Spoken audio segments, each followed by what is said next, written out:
Mente Sana, con Nayeli Vázquez. 1:20 PM, las 13 horas con 20 minutos tiempo del centro en la República Mexicana. Le comentaba al inicio de este programa que Diana y Lucio, los padres que abandonaron a este pequeño recién nacido en Tultitlán, pues se han quedado en prisión por homicidio en grado de tentativa. Lucio, David y Diana Javier, los progenitores del bebé que presuntamente abandonaron tras su nacimiento en calles Fuentes del Valle, se quedarán en prisión preventiva por su probable intervención en el homicidio en grado de tentativa, mientras se resuelve su situación jurídica. La defensa privada del joven aseguró que él está arrepentido del hecho. Y si el coche hubiera arrancado, porque depositaron al niño a un lado de la llanta del coche, ¿se iba a arrepentir del homicidio ya perpetrado este muchacho? ¿No?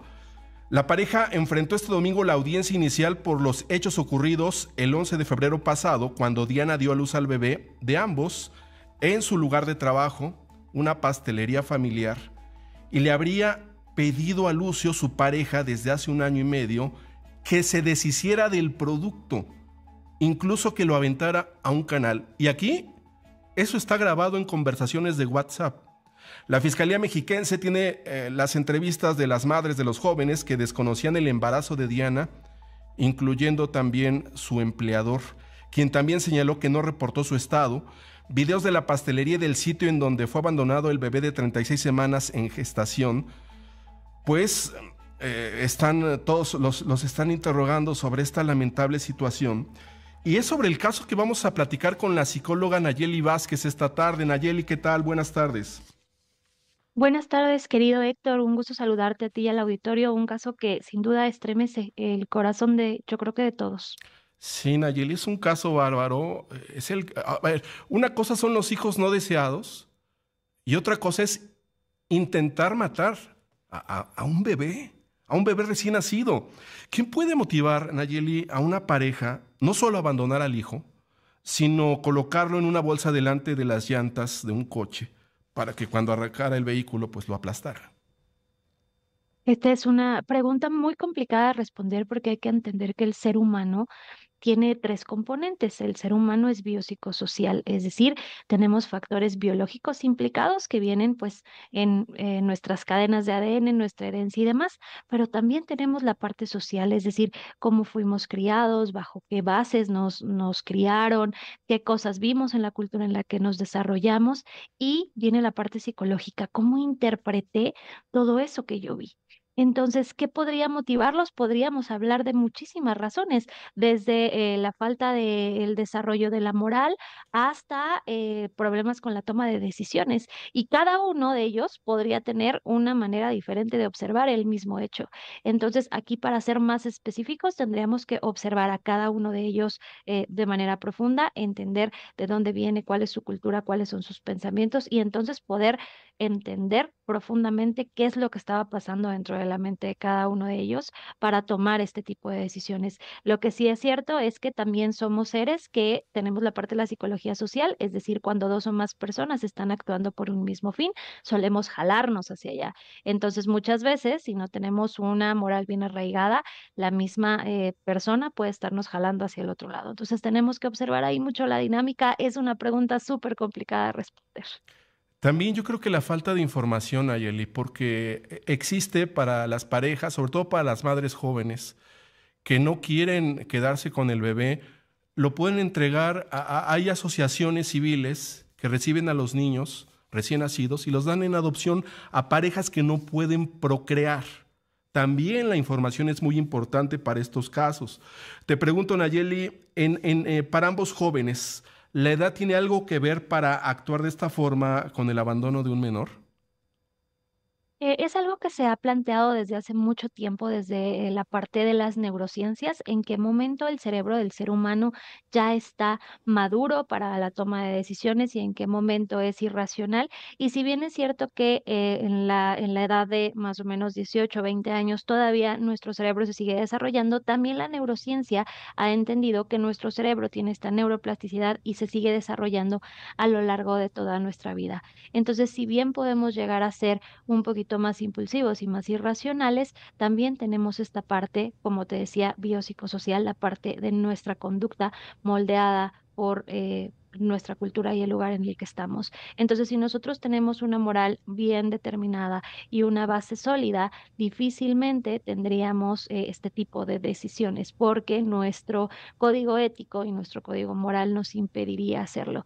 Entonces, no podríamos solamente decir que porque su cerebro no está maduro, no están realizando esta acción, sino observar todo en su conjunto. Cuando nuestro cerebro se enfrenta a diferentes situaciones, madura de otra manera y las conexiones neuronales son diferentes. Entonces, no podemos solamente achacarlo a que son pequeños el hecho de que hayan tomado esta decisión.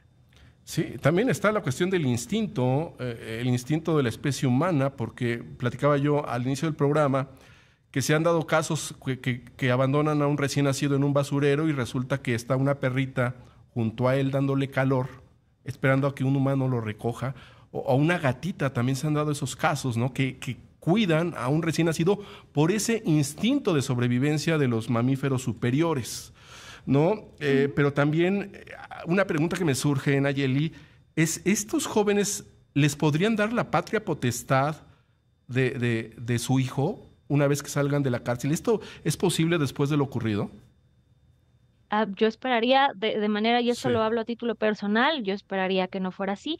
¿Por qué? Porque para poder hacerte cargo de una personita, en realidad primero tendrías que poder hacerte cargo de ti. Y si en realidad no pudiste hacerte cargo de ti en una situación que a lo mejor pudiera ser compleja, pero que puedes tomar decisiones más acertadas, pues ¿cómo podríamos hacernos cargo de otra personita que además pues viene con todo este antecedente que necesita trabajar en su corazón? Porque evidentemente cuando este peque crezca, pues va a tener que trabajar todo esto en su interior. Entonces, creo que no sería como el camino más adecuado el entregarle a una persona que no se puede cuidar de sí misma, pues a otra personita.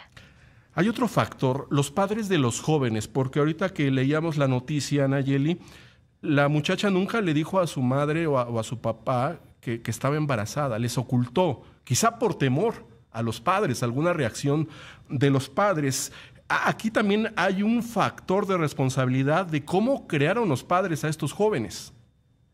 Claro que sí, hay una responsabilidad social implicada. Es decir, para que nosotros podamos crear nuestras estructuras éticas, estas estructuras provienen del lugar donde vivimos, proceden de nuestros padres, de lo que nosotros vemos y de cómo interpretamos todas esas cosas. Entonces, la forma en la que nos dan toda esa información y cómo la interpretamos tiene como resultado la manera en la que nosotros actuamos.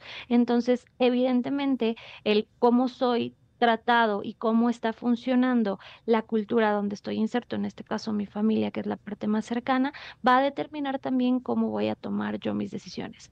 Puede ser que sea por un proceso de miedo, también puede ser que sea por un proceso de culpa, pero por alguna razón yo elegí no hablar de ello y al elegir no hablar de ello, pues podemos hablarlo como una consecuencia de lo que está sucediendo en casa.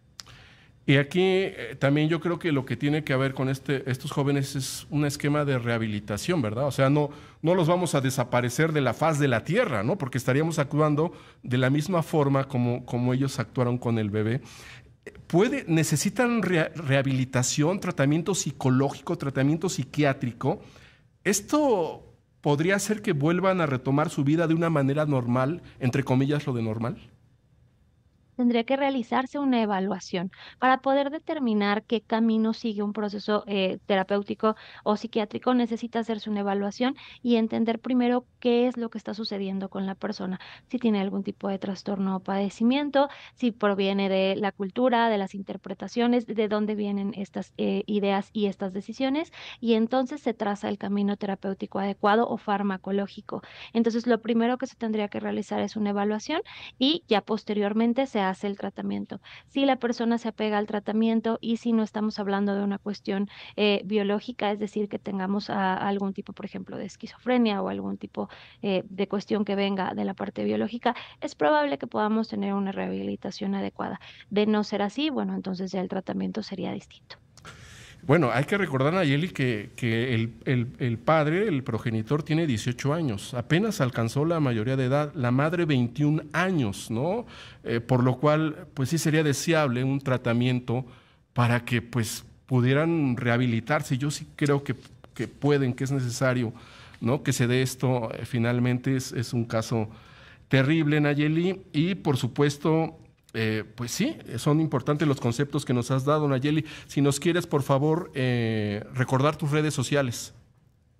Claro que sí, @psicóloga Naye, Naye es con doble L, estamos en TikTok, en Instagram, en Facebook y la página www.psicodescubrir.net, donde pueden encontrar toda nuestra información de contacto, redes, servicios y muchísima más información. Muchísimas gracias.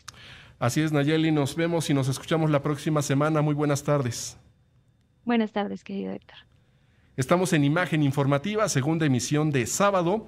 Es la 1:30 p.m. Vamos a una pausa, regresamos.